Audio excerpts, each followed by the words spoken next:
geçti 11 yılım, şadlıktan yaşlı gözlerim. Sana kemme sözlerimi cemledim, gitmeli bolluğun emektem. Uzak yollar bize araşan, yanlıştıken bizi bağışlan. İlki sevgimi, ilki yazmayı birleştirip iki sözleri senden öğrendim. Eziz mektebim, gityen hoşgal, ağlaya yüreğim.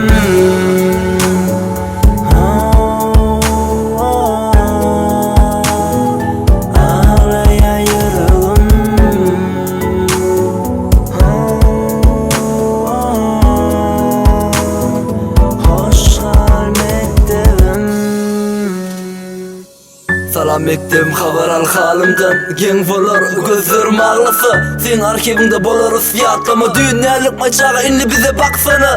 Sen dirip yüreğimizi öz mehrini, seni ayırıp durmuşa etmeli edimi. Kevaktar yanlıştık şunu da bize çıda bağışla.